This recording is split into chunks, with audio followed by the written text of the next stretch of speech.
औज़ुबिल्लाहि बिस्मिल्लाहिर्रहमानिर्रहीम।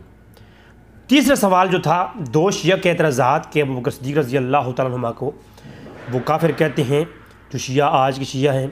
तो क्या वो शिया हैं असल में या नहीं? वो अपने बड़े मुज्तहिदीन के जो है रस्ते पर हैं या कोई नए गुमराह तरीक़े की तरफ चल पड़े हैं? तो उसके ऊपर हमारा सवाल का जवाब दिया गया था पिछले एपिसोड के अंदर। और दूसरा सवाल जो था कि छोटी बच्ची के साथ मुता करने के मुतल्लिक़ जो शिया के एतक़ाद हैं, क्या वो सही है या वैसे ढोंग है, और शिया कुछ लोग ज़्यादा मानते भी नहीं है ऐसी बात। तो उसके ऊपर मैंने वज़ाहत कर दी कि दूध पीती बच्ची, जो छोटी बच्ची हो जो दूध पी रही हो, इमाम ख़ुमैनी ने उसके लिए भी लिखा कि उसके साथ मुता करना भी जायज़ है, और ये भी लिखा कि उसके साथ मुता भी जायज़ है, और किया भी है, ख़ुद किया भी है। और सनद सही के साथ ख़ुमैनी का वाक़या पिछले एपिसोड के अंदर हमने उनके शागिर्द से बयान कर दिया, अल्लामा सैयद हुसैन अल नजफ़ी अल मूसवी के वास्ते से। तो दोनों तरह के तरीक़ हमने पिछले एपिसोड के अंदर आपके सामने पेश कर दिए थे। तीसरा सवाल जिसके ऊपर आज बात करने जा रहा हूँ, वो अब पहले दो अलतशी के मुतल्लिक़ मैंने सवाल के जवाब दे दिए। आज तीसरा सवाल जो है वो अवामुन्नास में जो लड़ाई होती है कि इमाम अहमद रज़ा ख़ान ने इस्माइल देलवी को काफ़िर नहीं कहा, जबकि आज के बरेलवी उन्हें काफ़िर कहते हैं। तो इसका जो जवाब क्या है? एक तो ये, दूसरा ये कहा गया कि उन्होंने ख़ुद काफ़िर नहीं कहा, और उनकी जो गलतियां हैं, जो उन्होंने कहा कि नमाज में नबी का ख्याल आ जाए ये गद्दे के बराबर है, इतनी बड़ी गुस्ताखी लिखी है किताब के अंदर अपनी सिरात मुस्तकीम में, तो वो भी गिनवाई है। एक तरफ तो उनको काफ़िर कहते नहीं है, और दूसरी तरफ उनकी बड़ी बड़ी गुनाह जो उन्होंने बड़ी बड़ी गलतियाँ की हैं वो भी सामने लेके आते हैं। तो ये क्या है, इसका जवाब क्या है? यानी इमाम अहमद रज़ा ख़ान एक तरफ तो इस्माइल देलवी की गुस्ताखियाँ गिनवा रहे हैं, और दूसरी तरफ ये कह रहे हैं कि हम उन्हें काफ़िर नहीं कहते। तो इसका जवाब क्या है? और इसी को तमहीदुल ईमान के अंदर भी और दीगर जगह पर भी ये कई एक मकामात पर ये एतराज़ात होते हैं बाज़ दोस्तों की तरफ से। तो इसका जवाब आज आप इंशाअल्लाह ताला इल्मी तौर पर वज़ाहत के साथ सुनेंगे।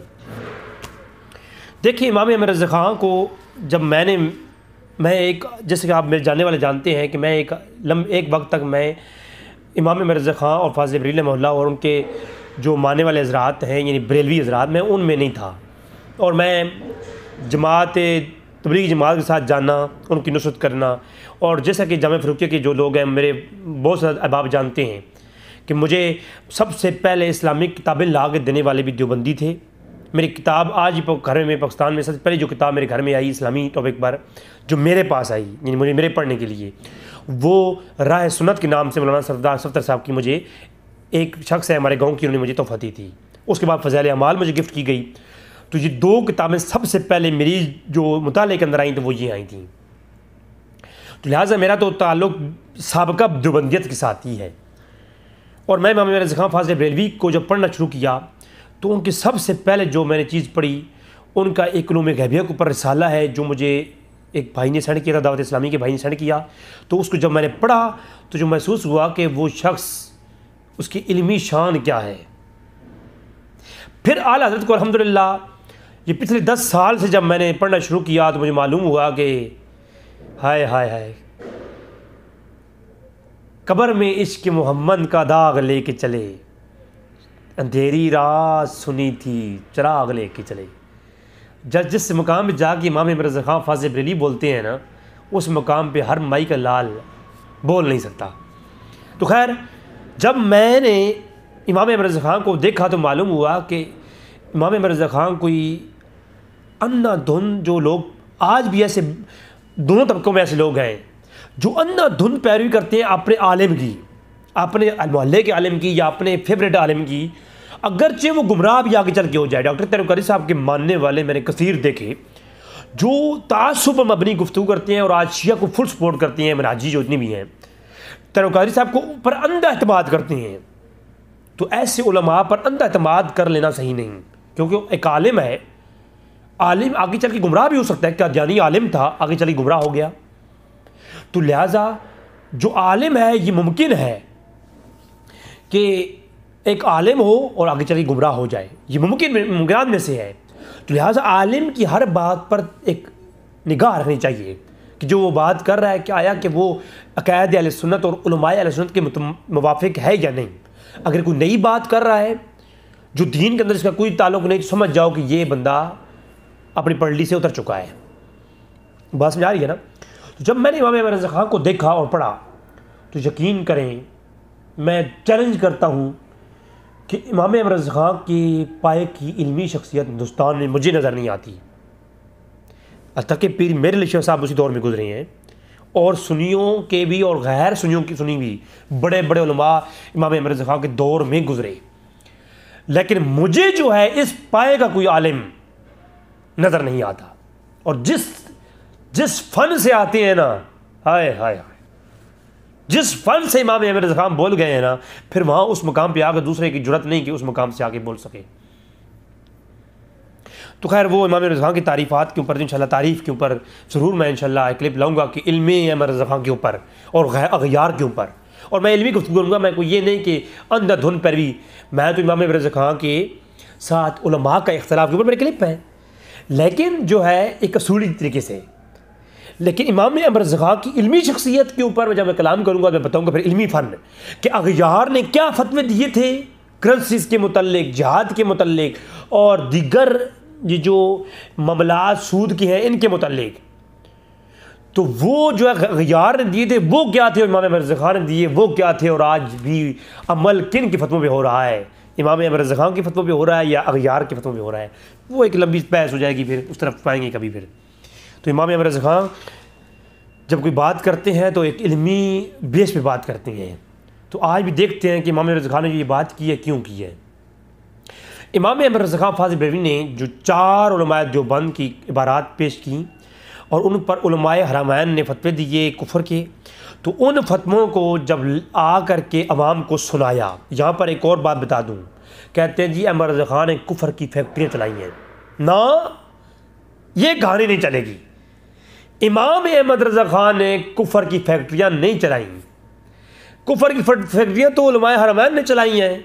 फतवे उन्होंने दिए थे, इमाम अहमद रज़ा ख़ान ने आके ना मीडिया का काम किया है, आके आगे बताया है लोगों को कि ये फतवा फलां का साइन शुदा फतवा है, आप देख लें।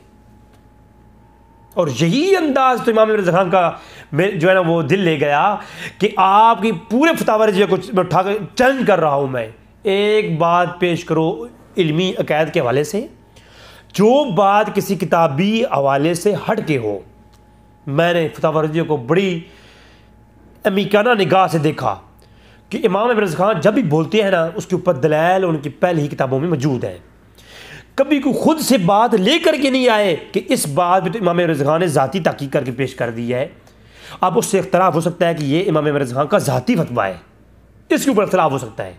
लेकिन जब इमाम अहमद रज़ा ख़ान ये कहे कि इमाम शामी ने ये कहा और इमाम पानीपती रहमतुल्लाह ने ये कहा, सनाउल्लाह पानीपती रहमतुल्लाह ने, तो उनके कौल के मुताबिक ये नतीजा निकलता है, तो फिर तो गिरफ्त इमाम अहमद रज़ा ख़ान पे होगी नहीं। ये तो नाकिल है, नकल करने वाले पे तो गिरफ्त नहीं होती, तकरीर मुकर्रर पे होती है, नहीं जो जिसने कलाम किया है गिरफ्त उस पर होती है। ऐसे कई जोहला कह देते हैं इमाम रज़ा ख़ान के ऊपर बात करते हुए कि इमाम रज़ा ख़ान ने जी लिखा है जी कब्र में बीवियाँ पेश की जाती हैं, अम्बिया को रोश अब्बासी करते हैं। और अल्लाह के बंदो, ये पहले ये फतवा लगाने से पहले इमाम रज़ा ख़ान से पहले ये लिखा किसने है? ये पहले तो सारे उलमा ने लिख रखा है।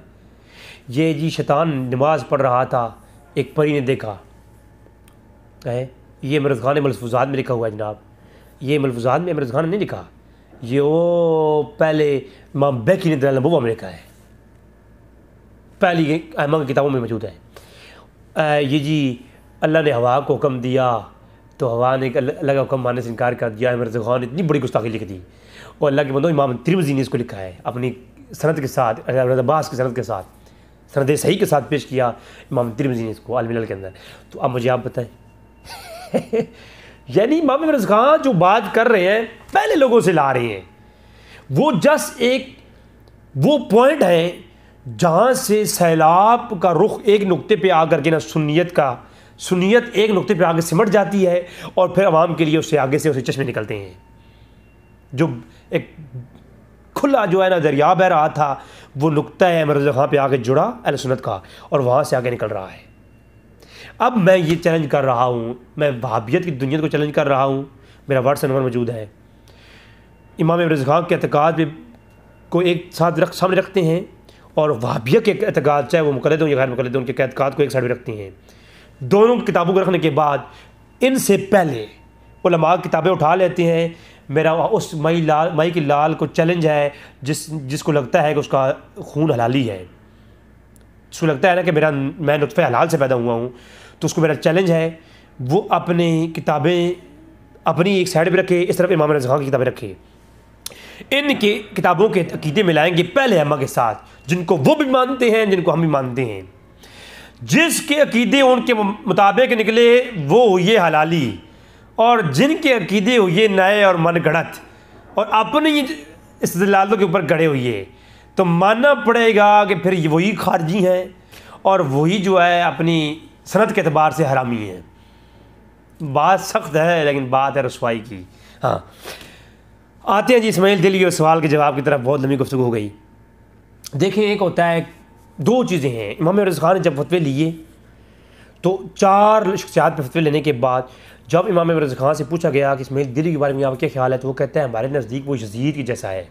अब यज़ीद के बारे में अहले सुन्नत का मौक़िफ़ ये है कि एक बड़ी जमात है जो यज़ीद के बारे में ना उन्हें काफिर कहती है ना मुसलमान कहती है, खामोश हो जाती है। और अहमद जमहूर का ये मौक़िफ़ ही रहा है कि उसने इमाम हुसैन वाले बैत पर जो जुल्म करवाए, ये सारे करवाने के बाद मैंने ख़ुद जो है ना यज़ीद के कुफ़र के ऊपर एक क्लिप अपलोड कर रखा है। मैं ख़ुद कुफ़र के कायल हूँ, लेकिन जो है अहले सुन्नत के अंदर एक जमात एक ऐसी है जो कुफ़र की कायल हो के भी है भी तो उसे मुसलमान नहीं कहती कोई भी, और काफिर ना कहे तो मुसलमान किसी नहीं, मुसलमान कहता है ज़ुबान को बंद किया जाता है। तो इमाम रज़ा ख़ान ने कहा कि ये यज़ीद की जैसा है, चूँकि यज़ीद की कुफ़र पर भी इख्तिलाफ़ है और लोग सुकूनत अख्तियार करते हैं, चुप कर जाते हैं, तो यज़ीद की जैसा है, यानी इसकी कुफ़र पर शक है तो खामोशी अख्तियार बेहतर है। तो कहा कोई काफिर कहे तो हम इनकार नहीं करते। अब यज़ीद के मुतालिक भी यही है, वो उसके कुफ़र कोई काफिर कहता है तो हम उसे ये नहीं कहेंगे तुम गलत कर रहे हो, रोकेंगे नहीं, खुद काफिर कहेंगे नहीं। कोई काफिर कहता है तो वो भी हक पर है, और खामोशी अख्तियार करना ज़्यादा अफजल है किसी की मुसलमान और कुफ़र के मुतालिक गुफ्तगू करना। ये मज़ीद जो है एक एहतियात है। यानी तो इस्माइल दिली के मुतालिक ये आला हज़रत ने कॉल किया। क्यों किया? अगर वजह है, इल्मी वजह है तो फिर तो ठीक, अगर इल्मी वजह नहीं तो फिर मानना पड़ेगा कि इमाम रज़ा ख़ान की जो फतवा है वो उनके ऊपर लगेगा। उन्होंने रसूल की वर्जी की है कि उनकी गुस्ताखी बयान कर दी और उन्हें काफिर भी नहीं कहा। और अगर जो है ये मानना पड़ेगा कि अगर ये उसकी वजह है पीछे इल्मी वजह है, तो फिर इमाम रज़ा ख़ान ने अगर काफिर नहीं कहा तो वाकई में इल्मी बात ही की है। एक होता है कुफ्र यानी लज़ूम कुफ्र, एक होता है इल्तिज़ाम कुफ्र। ये टर्म है, और ये जो टर्म मैं आज बयान करूँगा ये मैं किसी बरेलवी की किताब यानी अहले सुन्नत की किताब से नहीं, जो वहाबी हैं उन्हीं की किताब कुफ्र और असूल कुफ्र से निकाली है। ठीक है, तो वो वहाँ बयान करते हैं वहाबियों की मुख्तलिफ कुफ्र और असूल कुफ्र के ऊपर किताबों में यही तर्ज में। जब किसी बात को लिखने बोलने के बाद कुफ्र लाजिम आ जाए, यानी ऐसी बात जिसको बयान करने से कुफ्र लाजिम आता हो, तो उसे कहते हैं लज़ूम कुफ्र। यानी कोई शख्स अगर ऐसे कलाम करे या लिख दे जिसके अंदर उसकी नज़र में कुफ्र ना हो, लेकिन पढ़ने वाले किसी कारी की नज़र में भी उसमें कुफ्र पाया जाए, तो उस इबारत में अगर कहीं सराहतन या इशारतन भी कुफ्र का कोई अल्फाज मौजूद है तो वो कुफ्र का लज़ूम हो गया। अब इसे कहते हैं लज़ूम कुफ्र। और लज़ूम कुफ्र कुफ्र नहीं होता, इसमें उलमा की आगे बहसें हैं। इंशाअल्लाह फिर मैं इस पर एक अलग क्लिप बनाऊँगा। एक और मौजू के ऊपर मेरी गुफ्तगू आ रही है, चंद एक मौजूआत ऐसे हैं जिनके ऊपर ये क्लिप बढ़ाऊँगा इंशाअल्लाह मैं शिया के जवाब में। तो कुफ्र जो है, लज़ूम कुफ्र ये है, मैं एक हदीस पढ़ देता हूँ। मिशकात शरीफ की हदीस है, सही मुस्लिम के अंदर भी है और मिशकात शरीफ के अंदर किताबुल इस्तिग़फ़ार और तौबा के चैप्टर में है। एक शख्स का ऊँट गुम हो गया, वो जंगल में था, बड़ा परेशान। मुख्तसर पेश करूँगा। तो जब उसी परेशानी में था कि उस पर खाना पीना सब उसी पे है, तो यहाँ तक उसे अपनी मौत नज़र आने लगी जंगल के अंदर। तो अचानक उसने आँख खुली, देखा सामने तो ऊँट सामान का भरा हुआ सामने मौजूद था।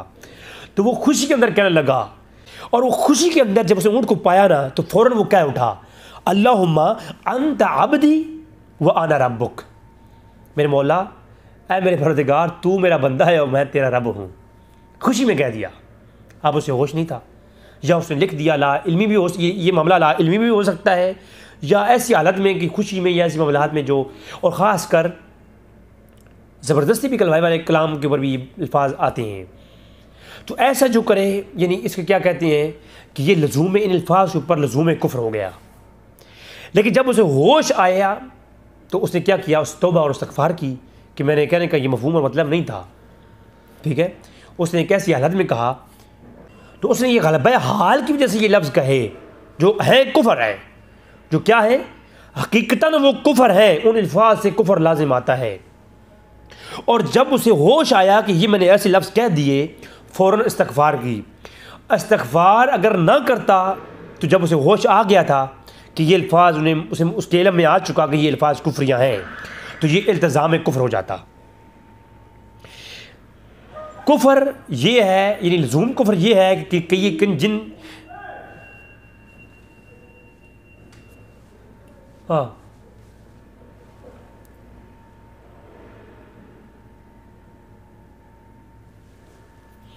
यानी वो बात करना जिस बात पर कुफ्र का लाजिम आ जाए, ये लज़ूम कुफ्र कहलाता है। कोई तहरीर हो गई या कोई ऐसी बात हो गई जिसके अंदर कुफ्र पाया जाए, वो लज़ूम कुफ्र है। और जब उसे जिस बंदे ने ये कुफ्र लिखा या बताया या किया, जब उसको होश आ गया या किसी ने बताया उसे कि यार इस तुम्हारी इबारत के अंदर शकूक हैं, ये कुफ्री इबारत है, तो जब उसको होश दिलाया गया, उसने तौबा कर ली, तो कुफ्र नहीं रहा वो। ये कुफ्र यानी दरमियान में लटका हुआ था, तो ये उस पर कुफ्र नहीं रहा। अब तौबा कर ली तो वो कुफ्र का हुक्म उससे उठ गया, लज़ूम कुफ्र भी उठ गया। लेकिन अगर वो उस पर अड़ गया और दलाल देने लग गया आगे से, तो अब उसने इल्तिज़ाम कुफ्र कर लिया, यानी कुफ्र को अपने ऊपर लाजिम कर लिया। ये दो चीज़ें हैं। और इसके ऊपर अहमा की एक बड़ी जय्यद किस्म की तफसीरों के अंदर वजाहत है। अल्लामा आलूसी बगदादी ने अल-बसायर के अंदर जो है बड़ी वजाहत की है, इंशाअल्लाह फिर वो अगली गुफ्तगू में आएगी। लेकिन जब बेखबर को बाखबर कर दिया जाए और वो उस पर अड़ जाए, तो ये इल्तिज़ाम कुफ्र है, और इल्तिज़ाम कुफ्र ही कुफ्र है। लज़ूम कुफ्र कुफ्र नहीं होता। इसमें भी उलमा का इख्तिलाफ है एक वजह से, वो आगे वजूहात अलग हैं, उसके मुख्तलिफ एहतमाल हैं, मैं आज मुख्तसरन बयान करूँगा उनको भी।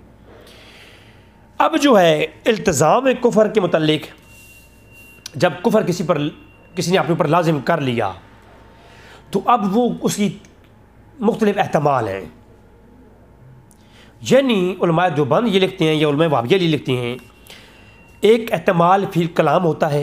ये उलमाए देवबंद का सिर्फ इसलिए हवाला दे रहा हूँ ताकि वो लोग समझ सकें कि उनकी उलमा ने भी लिखा है। अदरवाइज़ सुन्नियों की किताबों में भी और पुराने अल्लामा आलूसी बगदादी अल-बसायर के अंदर ये वजाहत की है। इसके अलावा काजी सनाउल्लाह पानीपती रहमतुल्लाह ने और दीगर अहमा ने इसके अंदर अपनी तफसीरों के अंदर इसको बड़ी वजाहत सर कर रखी है। और फ़िक़्ह की किताबों के अंदर तो अल्लामा नजैम अल-हनफी ने और बहर राय के अंदर भी दीगर इसकी वजाहतें कर रखी हैं। मेरा वो मौजू नहीं है, यानी बस है एहतमाल फिल कलाम। एक पहला ये एहतमाल है, एहतमाल ये नहीं होगा तो एहतमाल 3 किस्मों का है। अच्छा, अब कुफ्र के अंदर जब इल्तिज़ाम कुफ्र पाया जाए, लज़ूम और इल्तिज़ाम की जब बहस मुकम्मल हो जाए किसी पर फतवा लगाने से पहले, जब मुफ्ती किसी मामले में कुफ्र का मामला आ जाए, तो उसके ऊपर ये पहले लज़ूम कुफ्र देखता है, फिर इल्तिज़ाम कुफ्र देखता है, उसके बाद फिर एहतमाल देखा जाता है, एहतमाल पाया जाता है। एहतमाल फिल कलाम, एहतमाल फ़ी तकल्लुम और जो है एहतमाल फ़ी मुतकल्लिम। 3 किस्म का एहतमाल, इसको थोड़ा समझ लें, फिर अगली बात मैं करूँगा। एहतमाल फ़ी कलाम में यह है कि किसी ने कहने वाले ने कोई बात की, अगर उसमें ज़हरी तौर पर कुफ्र ना पाया गया हो, यानी ऐसे अल्फाज हों जिनकी तावील और तौजीह बयान की जा सके, और उन तौजीह को वो ख़ुद बंदा ही बयान करे, जिसके ऊपर इल्ज़ाम आया कि तुमने कुफ्र किया है, तो वो उसको बयान करे कि भाई मेरे अल्फाजात की जो तौजीह है और तस्रीह है ये है। जब वो तौजीह बयान करे या उसके ऊपर कोई ऐसे उसके शवाहिद मिल जाए कि उसने कोई तौबा का रास्ता अख्तियार कर लिया, यानी एक शख्स के मुताल्लिक़ इल्तिज़ाम कुफ्र उसकी इबारत आप तक पहुँची, इमाम रज़ा तक इबारत पहुँची, उन्होंने कहा कि ये इबारत कुफ्रिया है, ये क्या हो गया, लज़ूम कुफ्र हो गया। अब जो है शाह इस्माइल देलवी को बताया गया कि तुम्हारी इबारत कुफ्रिया है। अब अगर उसने ना इसकी तावील और तौजीह काबिल तफक्कुर पेश की कि ये यार काबिल इंदल इस्तिदलाल है, तो अगर जो है ऐसी कोई उसने तौजीह पेश कर दी या उसके ऊपर तौबा कर ली तो अब तो वो इल्तिज़ाम उठ गया। अब जो है ये एहतमाल फिल कलाम था सिर्फ, यानी जो लज़ूम और इल्तिज़ाम का मसला आया था उसकी कलाम की वजह से आया था, उसने उसकी वजाहत कर दी। तो ये क्या होगा, ये एहतमाल फिल कलाम होगा। और ये अक्सर औक़ात देखा जाता है, कहने वाले ने जो गुस्ताखी की है उसके कलाम में क्या था, अगर ज़हरी अल्फाज पाए जाए, यानी कोई अलग रसूल गाली देता है तो अब उसके अंदर तो कोई जो है ना दूसरी राय नहीं है। अब जैसे कि शाह इस्माइल साहब ने लिखा कि जनाब नमाज में नबी का ख्याल आना गद्दे के बराबर है, तशबीह दी थी वाज़ेह तौर पर, अब इसकी क्या कोई तशरीह करेगा। तो ऐसे अल्फाज जो वाज़ेह पाए जाएँ तो ये कुफ्र है, इनकी तौजीह पेश नहीं की जा सकती। तो अगर तौजीह पेश की जाए तो ये क्या है, एहतमाल फिर कलाम है, कलाम के अंदर एहतमाल है। तो फिर जो है अगर तौजीह साबित हो जाएगी तो वो इल्तिज़ाम उठ जाएगा, वो काफिर नहीं होगा। अगर वो तौजीह साबित ना हो तो फिर इल्तिज़ाम बरकरार रहेगा। तो ये पहला एहतमाल होता है यानी इल्तिज़ाम कुफ्र में। दूसरा जो एहतमाल होता है वो तकल्लुम का होता है, यानी कायल ने ये कलमा कहा भी है कि नहीं, इसमें शक है। और मैं आगे चल के बयान करूँगा कि शाह इस्माइल दिलवी की 4 किताबों के मतलब जो वहाबी उलमा है उन्होंने बड़ी बड़ी किताबें लेकर के ये कहा जी ये किताबें उनकी तरफ मंसूब है, उनकी है ही नहीं। और जो मुनाज़रा जंग हुआ था उसके अंदर भी ये कुछ किताबों के बारे में यही कह करके जान छुड़ाई गई सिरात मुस्तकीम के मतलब। जो था ना जंगवी हकनवाज जंगवी मुनाज़रा जंग के अंदर, तो उसने भी यही कह कर जान छुड़ाई थी कई किताबों से। तो जब ज़ाहिर सी बात है अगरचे वो बात साबित नहीं, लेकिन एहतमाल तो पाया गया कि एक शक पाया गया कि हो सकता है वाकई में किताब उसकी है भी कि नहीं। एक शक तो उठाया गया, एक एतराज़ उठाया गया। जब एक एतराज़ मिला तो अब एहतमाल तो मौजूद है। जब एहतमाल मौजूद है तो फिर इल्तिज़ाम कुफ्र में तो शक हो जाएगा, फिर इल्तिज़ाम कुफ्र नहीं होगा। तो फिर उस पर ऊपर जो है ना फैसला करना होगा, उसके बड़ी इम्कान निगाह से देखना होगा कि या काफिर कहा जाए या ना कहा जाए। तो ऐसी हालत में क्या होता है, खामोशी बेहतर होती है। कोई काफिर कहे तो कहने दो, खामोशी बेहतर होती है। और तीसरी चीज़ हो, अगर वो उसकी तौबा कबूल हो या तौबा का कोई इशारा मिल जाए। और शाह इस्माइल दिलवी के बारे में उलमाए देवबंद लिखा है कि एक मुनाज़रे में उन्हें बहुत शिकस्त हो गई, देवबंदिया ने वहाबिया ने खुद ही इस्माइल दिलवी के साथ मुनाज़रा किया, मैं आगे चल के हवाले दूँगा। तो उस मुनाज़रे के अंदर इस्माइल दिलवी को हुई शिकस्त, इस्माइल दिलवी ने जो है तौबा कर ली अपने अकायद से। तो जब ये बात भी लिखी गई तौबा वाली भी, और उसकी किताबों में भी शक हो गया, जब ये 2 बातें देवबंदियों के यहाँ खुद वो अपनी किताबों में यही कहते हैं, और सरफराज सफदर जो आज का बड़ा मुनाज़िर और बड़ा फ़नी आलिम समझा जाता है वहाबिया का, उसने खुद ये बात कहा है, उसने खुद ये कहा है कि जनाब ये फलां किताब इस्माइल दिलवी की है ही नहीं। तो जब दोनों तरह के एतराज़ात एहतमाल पाए जा रहे हैं, यानी एहतमाल फिल तकल्लुम पाया जा रहा है, जब एहतमाल फिल तकल्लुम पाया जा रहा है तो फिर तो जो है इल्तिज़ाम कुफ्र का में शक पड़ गया। अब कोई काफिर ना भी कहे तो उसके ऊपर मसला नहीं है।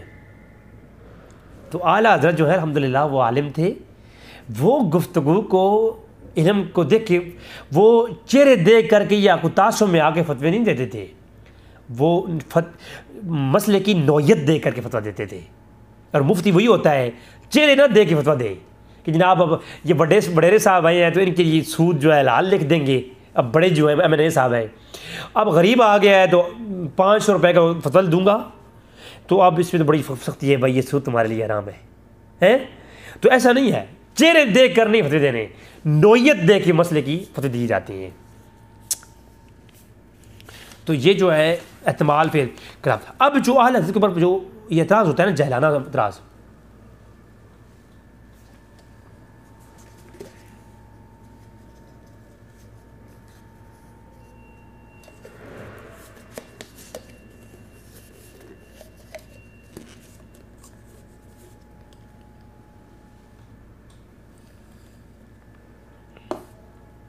अब आला हज़रत के ऊपर एतराज़ात करने वाले जो हज़रात हैं वो जहल होते हैं, क्योंकि उनको पता ही नहीं है कि एहतमाल इल्तिज़ाम कुफ्र में एहतमाल कितनी तरह का होता है, उसके वजूहात क्या हैं।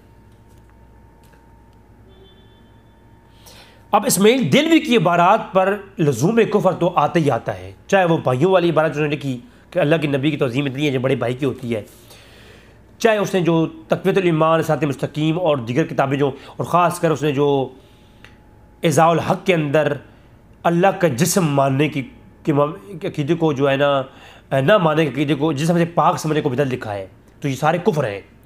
इबारात के अंदर ये लज़ूम कुफ्र तो इसमें दिल पे आता ही आता है, लज़ूम है, तावील मुमकिन नहीं है। इसमें दिल की इबारात में तावील मुमकिन नहीं है, लज़ूम है, कुफ्र का लज़ूम है। हाँ,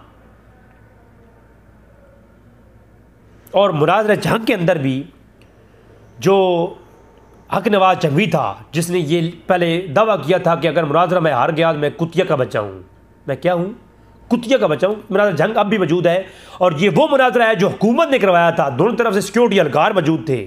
हुकूमत ने इनके झगड़े को देख कर कहा यार अल्लाह का वास्ता है, दोनों हज़रात बैठ जाओ और बैठ करके गुफ्तगू कर लो। तो ये इस हक नवाज जंगवी जो था, फिर के अफसरान जो थे वो वहाँ शामिल थे, उन्होंने बैठ करके फैसला किया था दोनों में, इस मुनाज़रे के दोनों तरफ का। ठीक है, इन तरफैन बंदे आए थे, फिर आप देख लें। अच्छा, तो वो जो कहता है ना कि मैं कुतिया का बच्चा हूँ अगर मैं मुनाज़रा हार गया, तो हक नवाज जंगवी ने भी ये दिफा नहीं किया कि लज़ूम कुफ़र का दिफा उसने नहीं किया। कुफ़र तो पाया जाता है इन इबारात के अंदर। हाँ, अब इल्तिज़ाम के ऊपर जो है ना वो मसला है कि क्या वो कुफ़र जो इबारात में पाया जाता है, ये इबारात इसमें दिलवी की हैं या उसने तौबा की है कि नहीं की। तो ये सारा इस चीज़ों में एहतमाल है। तो सबसे पहला जो एहतमाल फिर तकल्लुम है इसमाइल के मुतल्लिक, तो उसके ऊपर हम कलाम करते हैं, है ना।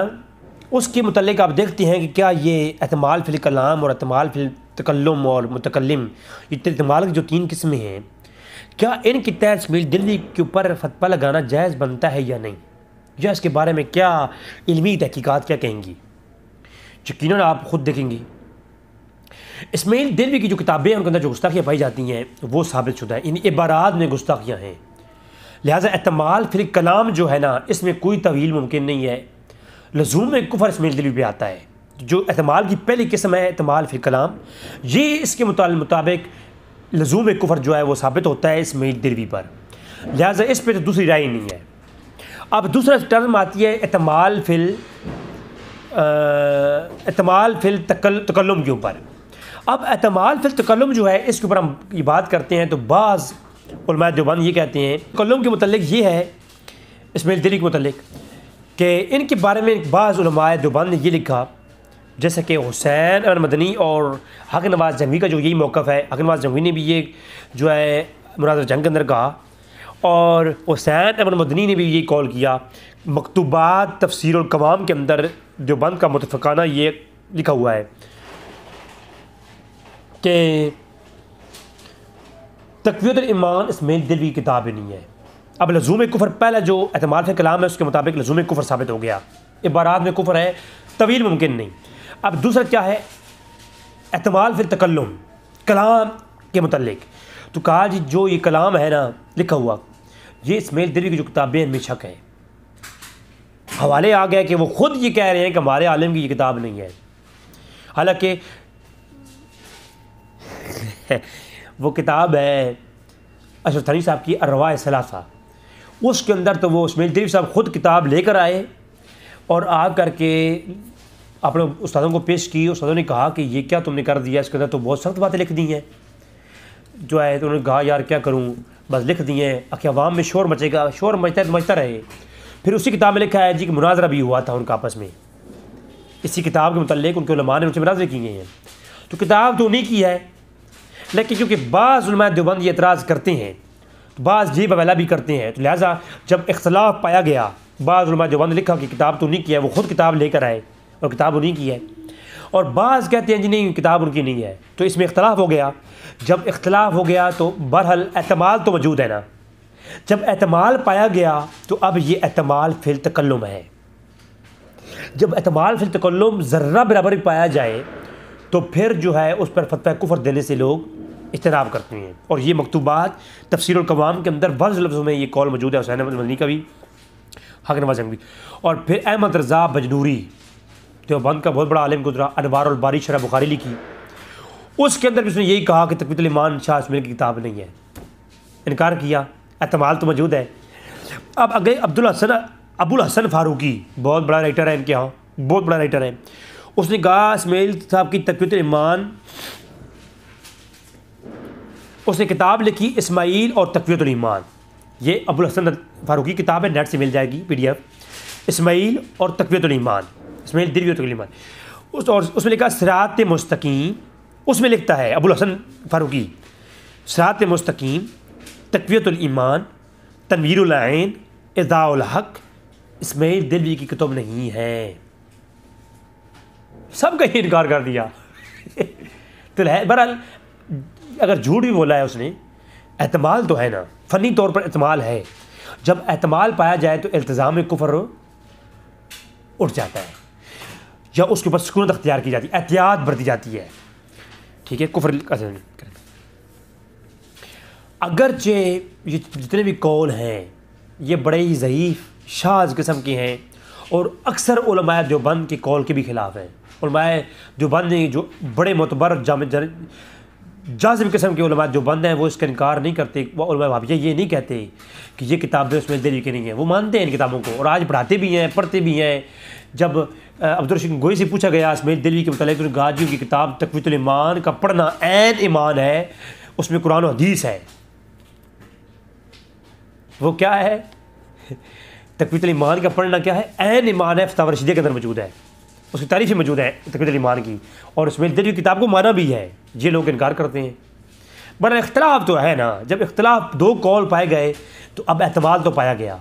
जब एहतमाल पाया गया तो फिर क्या है, फिर कुफ़र का फतवा लगाने में क्या होता है, थोड़ा इज्तनाब किया जाता है, एहतियात बरती जाती है।